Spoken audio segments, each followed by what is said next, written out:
Aujourd'hui, nous dévoilons les numéros de magie les plus fous, du tour de découpe du corps de Chris Angel à un magicien brûlant la tête de Simon. En bonus, nous évoquerons l'évasion de camisole de force de Gabriella, Penn et Teller piégés par un œuf, et plus encore. Sans plus attendre, commençons. L'illusion de séparation du corps la plus virale de Chris Angel. Récapitulons brièvement la performance. Chris Angel fait allonger un homme et une femme sur deux bancs, parallèles séparés. Puis, il invite 4 volontaires à tirer sur les bras et jambes des personnes couchées sur les bancs. Ensuite, le magicien sépare mystérieusement la femme en deux en posant ses mains sur son ventre. Puis il se tourne vers l'homme et le sépare en deux, comme avec la femme. Il transporte le haut du corps de la femme et la pose au sol. Il pose le haut du corps de l'homme sur le banc où il avait soulevé celui de la femme, qui, choqué, s'éloigne en rampant. Étonnamment, ni la femme ni l'homme ne saignent et leurs membres restent actifs. Les jambes de l'homme bougent, visiblement sur le banc, et il a bougé les mains lorsque Chris l'a placé sur le banc de la femme. Avant que la femme ne rampe trop loin, le magicien la ramasse, la calme et la pose sur le banc d'où il a soulevé le haut du corps de l'homme. Ensuite, le magicien exécute l'une des illusions les plus incroyables jamais filmées. Il fusionne le haut du corps de l'homme avec le bas du corps de la femme et fusionne le haut du corps de la femme avec le bas du corps de l'homme. Après la fusion, ils se sont levés et ont marché normalement, sans aide ni difficulté. Eh bien, comment le magicien a-t-il exécuté ces tours ? Voici comment il les a réalisés. Chris a utilisé 2 hommes et 2 femmes qui se ressemblaient entre dans ce tour pour donner l'impression d'une véritable illusion magique, et la foule autour de la scène était composée de complices. La femme qu'il conduit au banc, au début de son spectacle, est la première réplique féminine et paraît jeune. De même, l'homme à qui il a d'abord demandé de s'allonger sur l'autre banc est la première réplique masculine. Les changements d'angle de caméra dans le clip permettent aux magiciens et à ses assistants de préparer leur tour sans être vus par les spectateurs. Une coupure de caméra a eu lieu après que Chris a demandé à certaines personnes de venir tirer les jambes et les bras de l'homme et de la femme allongés sur les bancs. Le but de cette coupure était de réaliser la première préparation, qui consistait à remplacer la femme allongée sur le banc par une autre femme. En regardant de près après la coupure de caméra, on observe que la deuxième réplique féminine paraît plus âgée que la première et que ses jambes sont fausses. Pour tromper le public et lui faire croire qu'il s'agit de la même femme, les 2 dames portent des chemisiers similaires et ont la même coiffure. De plus, les fausses jambes de la femme portent une réplique parfaite de la jupe de la première réplique féminine. De plus, la deuxième réplique féminine n'a qu'une moitié de corps, son haut du corps est donc entièrement réel. Les humains à moitié corporels désignent les amputés ou ceux atteints d'amélie, anomalie congénitale entraînant l'absence partielle ou totale de membres inférieurs. Une réplique partielle a aussi remplacé l'homme allongé sur l'autre banc lors de la coupure de caméra citée plus tôt. Les 2 hommes ont la même coiffure et portent des lunettes de soleil. Les lunettes de soleil servent à cacher la majorité du visage pour que les spectateurs ne voient sans fois pas leur différence. De plus, contrairement à la femme à demi-corps, l'homme à demi-corps a de courtes jambes. Pour cacher ses jambes courtes, il porte une coque en plastique sous son corps pour les dissimuler. C'est pourquoi son corps paraît plus long que celui de la femme et qu'une matière noire couvre sa partie inférieure.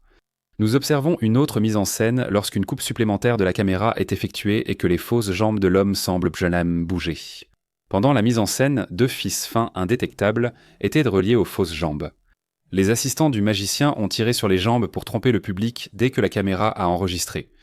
Quand Chris allonge l'homme coupé en 2 et l'attache aux fausses jambes de la femme, un échange a eu lieu. L'homme sur le banc n'était pas l'homme coupé en 2, mais la première réplique masculine. En regardant à travers des yeux plissés, on découvre qu'il appuie le bas de sa chemise avec ses mains contre le banc, avant que Chris ne l'allonge sur le banc. De plus, la chemise est fendue dans le dos, et il ne la porte pas correctement. À la place, il y glisse ses mains et son cou par l'arrière. Aussi, il est assis dans une position tordue, son bas du corps prenant la place des fausses jambes de la femme. Pendant qu'il maintient cette position assise avec ses jambes et la jupe, la partie supérieure de la jupe est soutenue pour donner l'impression du bas du corps de la femme. La caméra est ensuite positionnée pour faire paraître le haut du corps de l'homme toujours séparé du bas de celui de la femme. De plus, l'homme porte un modèle des sandales précédemment portées par la première réplique féminine. Pour que le tour fonctionne parfaitement, ses ongles de pied y sont peints en rose comme ceux de la femme. Quand Chris attache soi-disant l'homme détaché au bas du corps de la femme, cela confirme que sa chemise n'est pas correctement portée. Son corps n'est pas dans la chemise lorsqu'il est allongé sur le dos, au lieu de cela, le devant et le dos de la chemise semblent être au-dessus de son corps. Pour éviter que les spectateurs ne voient la chemise, la caméra n'a filmé l'homme que quelques secondes quand le magicien l'a relevé. De plus, la caméra n'a pas filmé le dos de l'homme quand il s'est levé, ce qui aurait révélé le truc. Cependant, en un instant, il enlève la chemise et la remet correctement lorsque la caméra se détourne de lui pour se concentrer sur la femme. De plus, la femme portait déjà le même short que la réplique masculine sous sa jupe avant le spectacle. Elle enlève la jupe, montre son short et met des chaussettes et chaussures noires, tandis que la caméra reste sur l'homme. Par la suite, elle remplace la femme à demi-corps par les fausses jambes sur le banc. Ainsi, une fois debout, leurs parties supérieures n'avaient pas été échangées. Rituel du feu démoniaque. Faisons un rapide récapitulatif de ce qui s'est passé pendant la performance. Dans ce tour, la magicienne démoniaque Mickey commence par enflammer un morceau de papier et le fait disparaître dans les airs. Il s'approche des juges, les observe puis invite Simon sur scène. Par la suite, le magicien fait asseoir le juge sur une chaise, couvre sa tête d'un tissu noir et l'imbibe de liquide inflammable. Le juge assis, le magicien pose une boîte creuse sur sa tête. Ensuite, il ouvre la boîte par le dessus, allume 2 allumettes et met le feu à sa tête. Pendant que le feu brûle, le magicien ouvre les fenêtres de la boîte pour montrer au public que la boîte est remplie de flammes. Ce faisant, plus d'oxygène pénètre dans la boîte et le feu brûle avec plus d'intensité. Après un moment, le magicien éteint le feu et retire la boîte de la tête de Simon. Étonnamment, le tissu noir et la tête du juge n'ont pas été brûlés par le feu. Eh bien, comment a-t-il réalisé son illusion ? Voici comment il l'a faite. Pour le premier tour, où Mickey a fait disparaître le morceau de papier dans les airs, il a utilisé un papier spécialement conçu, traité avec de l'acide, afin qu'il disparaisse instantanément lorsqu'il est enflammé. Ce papier fin spécialement conçu est appelé papier flash. Le papier flash est fabriqué à partir de nitrocellulose, également connu sous le nom de nitrate de cellulose, qui est un composé hautement inflammable obtenu en nitrant la cellulose par exposition à un mélange d'acide nitrique et d'acide sulfurique. Au tour suivant, le feu n'a pas brûlé le tissu noir sur la tête du juge, comme on le voit quand Mickey enlève la boîte. Nous avons remarqué que le magicien n'a pas utilisé de liquide à briquet pour humidifier le tissu noir posé sur la tête du juge. Il humidifie le tissu pour garder sa tête fraîche pendant que le feu brûle dans la boîte, donnant ainsi l'illusion convaincante que la tête de Simon est imbibée de liquide à briquet. Avant que le magicien n'éteigne le feu et retire la boîte de la tête de Simon, le feu paraît brûler violemment à l'intérieur.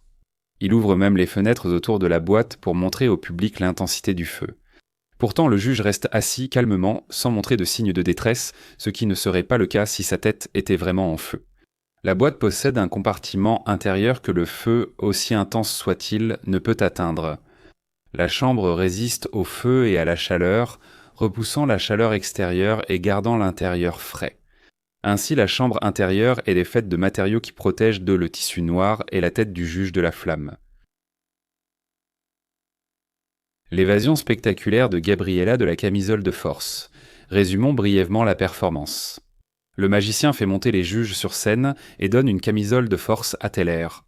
Elle mélange un jeu de cartes d'équations mathématiques jusqu'à ce que Penn lui demande d'arrêter.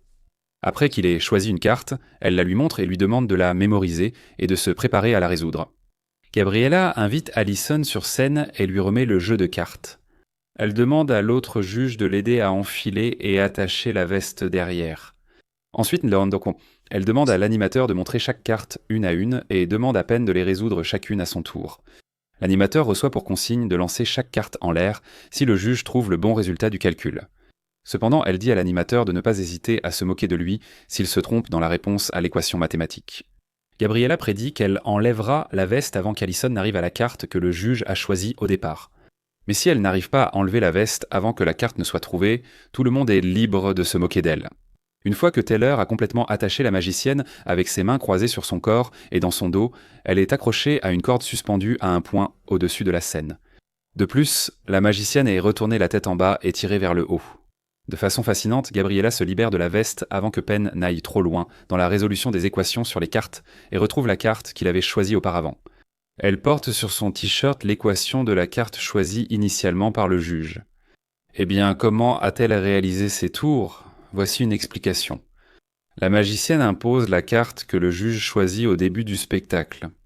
Elle s'est assurée de garder la carte qu'elle voulait que le juge choisisse sur le dessus du paquet tout en mélangeant le reste du jeu.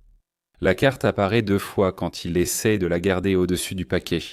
Elle a choisi cette carte car elle avait déjà résolu l'équation sur son t-shirt avant le spectacle, ce qu'elle révèle à la fin. Nous comparerons son second tour, où elle s'est libérée de la camisole de force T à un tour similaire d'un magicien masqué. Nous allons d'abord expliquer comment porter une camisole de force. Pour mettre une camisole de force, placez le dos contre la poitrine et glissez les bras dans les manches. Les boucles doivent ensuite être attachées dans le dos, tandis que les bras sont croisés devant et tirés vers l'arrière. Les manches de la camisole doivent ensuite être enroulées et attachées derrière le dos. Pour empêcher le nœud d'être accessible à la main de la personne qui la porte, les extrémités des manches de certaines camisoles de force sont généralement fixées entre les jambes du porteur. Dans le tour du magicien masqué, la sangle qui retient les 2 extrémités de ses bras est un nœud, et il la fait passer au-dessus de sa tête. Après l'avoir passé au-dessus de sa tête, le nœud se relâche un peu et il peut bouger ses mains plus librement. Ensuite, il ouvre la veste par derrière et, avec la main gauche, tient la manche droite pour retirer son bras droit. Lorsque le bras droit du magicien masqué sort de la veste, il saisit la sangle entre ses jambes et la déboucle. Avec la sangle débouclée, il retire facilement la camisole de force. Cependant, la façon dont Gabriella se libère de la camisole de force est beaucoup plus facile comparée à celle du magicien masqué. Contrairement au magicien masqué, elle n'a pas besoin de passer ses mains par-dessus sa tête pour défaire le nœud qui retient ses mains ensemble. Elle est à l'envers. La gravité l'aide à passer la sangle sur sa tête. On peut voir la sangle juste au-dessus de son omoplate et près de la base de son cou. Elle se détend légèrement en bougeant tête et cou de façon désordonnée pour passer le nœud au-dessus de sa tête. Comme le magicien masqué, elle tient sa manche gauche avec la main droite à l'intérieur de la veste pour libérer son bras gauche. Une fois que ses 2 mains sont libres, elle desserre la boucle et enlève la veste. Nous voyons Gabriella élargir son corps, poitrine en avant et bras écartés, pendant que Teller boucle la veste. De même, le magicien masqué a utilisé la même technique lorsque ses assistants bouclaient la camisole de force. Ils ont fait cela pour avoir assez de place dans la veste, bouger librement les bras et la desserrer facilement. Le magicien ayant trompé Penn et Teller avec un œuf. Résumons rapidement la performance. Dans ce tour, le magicien choisit un bandana rouge, le glisse dans sa paume repliée et le transforme en œuf. Ensuite, il sort le bandana de l'œuf après l'avoir cassé pour montrer au public qu'il s'agit d'un faux œuf. Cependant, il prend un verre, casse l'œuf et réalise un tour de magie fascinant. Après avoir cassé l'œuf, le magicien verse le blanc et le jaune d'œuf dans le verre pour montrer qu'il s'agit d'un vrai œuf. L'illusion de Caleb a finalement trompé Penn et Teller. Eh bien, comment a-t-il exécuté son tour? Pour vous aider à comprendre, voyons ce que Penn a à dire sur le tour du magicien.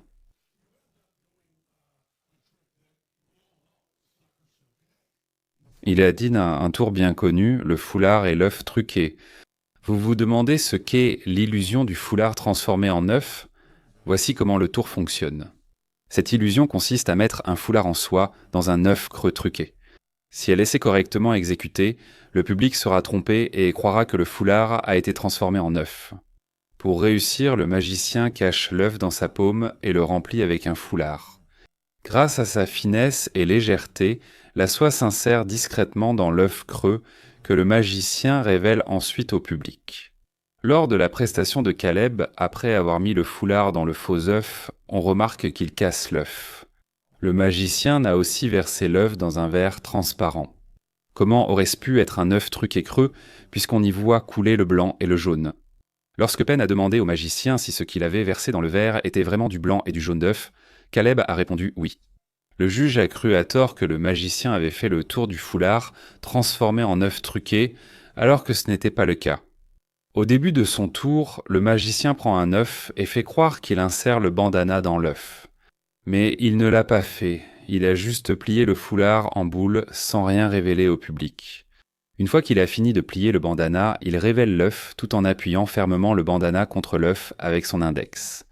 Dans cette position, le public ne voit pas que le foulard est plié entre son doigt et l'œuf, car cela lui fait face. Vous pouvez vous demander comment Caleb plie le grand foulard en boule sans être vu. Comme indiqué, le tissu est en soie, un matériau très fin. Ainsi, le magicien peut le plier facilement, comme il l'a fait. La soie, très fine, est utilisée par les magiciens pour les illusions avec le faux pouce. Une fois qu'elle est insérée dans le faux pouce truqué, il reste suffisamment d'espace pour que le pouce puisse y entrer. Ainsi, le faux pouce peut être porté sur le vrai pouce facilement et sans être détecté. Revenons à l'illusion de Caleb. Lorsqu'il passe l'œuf de la main droite à la gauche, certains éléments se révèlent. On remarque d'abord qu'il presse le foulard sur l'œuf avec son index droit. Deuxièmement, il passe l'œuf dans sa main gauche et appuie le foulard avec son pouce gauche. Le magicien a discrètement fait ce mouvement, ce qui a trompé Penn et Teller. Il saisit une extrémité du foulard et la pince, simulant le célèbre tour du foulard devenu œuf. À la fin, il casse l'œuf et le verse dans le verre, car il a utilisé un vrai œuf dès le début. L'illusion de résurrection de Colombe de Chris Angel. Faisons un rapide récapitulatif de ce qui s'est passé pendant la performance. Dans ce tour, Chris et sa petite amie tombent sur un oiseau mort à l'entrée d'un bâtiment. L'oiseau s'est apparemment écrasé contre le montant de la porte en tentant d'entrer dans le bâtiment.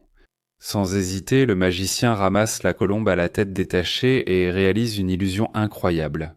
Chris rattache magiquement sa tête à son corps, la ressuscite et l'oiseau s'envole. Comment le magicien a-t-il réalisé son illusion ? Voici sa méthode. Chris se penche, ramasse la fausse tête non fixée à l'oiseau et la cache dans sa paume. Il a fait cela en une fraction de seconde, sans être filmé par la caméra, afin d'empêcher les spectateurs de découvrir son illusion. Par la suite, lorsqu'il est censé ramasser l'oiseau pour le ressusciter, il tourne sa tête, la révèle depuis sa position cachée et le libère. En réalité, la tête de colombe détachée est une fausse et la véritable tête de la colombe est repliée et cachée entre son corps et le sol. L'oiseau paraissait inerte au sol avant d'être ramassé par le magicien, mais il n'était pas mort. Le panneau sur le montant de la porte a été conçu par le magicien et ses associés pour simuler l'écrasement de l'oiseau.